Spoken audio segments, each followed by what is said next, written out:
Grabe mga ka-dreamers, sa wakas ay nagsisimula na nga ho pala mga trabahador ng Dream House sa paggagawa ng kisame. Bali yung una ho nilang kinakabita ng metal paring ay itong pinakang gilid ng third floor. Sa ngayon, tatlong partido ho ang gumagawa mga ka-dreamers ng kisame. Meron sa kwarto, sa kanang bahagi at saka sa harapan. Kaya naman aking inaasahan na higit na mas mapabibilis ito sa una kong inasahan. Ay, huwag kang umasa, baka masaktan.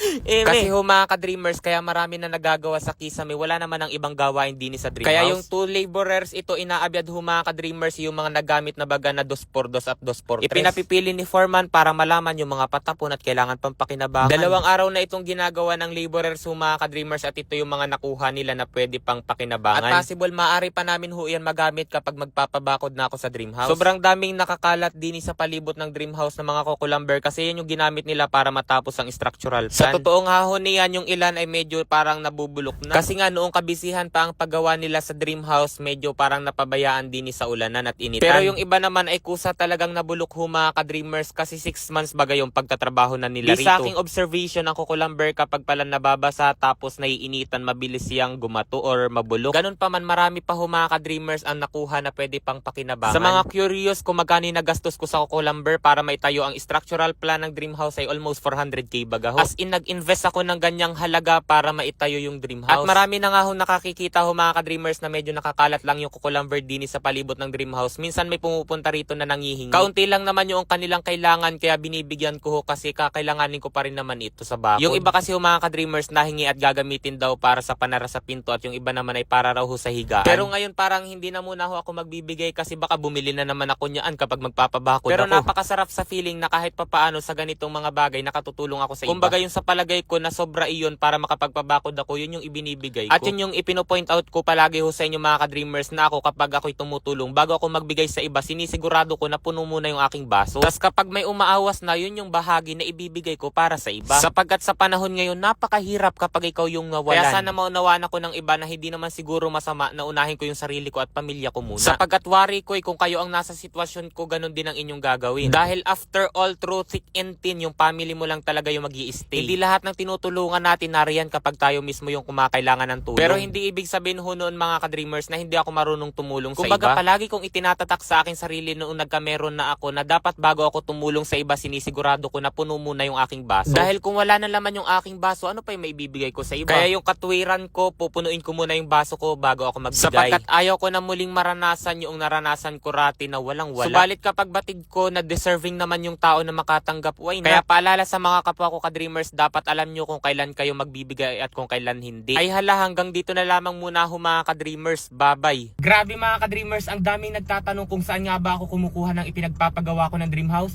Dito lamang yan kay PH Elbest. Ngayon ipakikita ko sa inyo kung paano ako kumikita rito ng napakalaki. Susubukan ko kay Super Ace. So yan, susubukan na natin. Scatter agad mga ka-dreamers. Oh, ayan o, 10 spins. O diba, subukan natin kung magkano ang makukuha ko rito.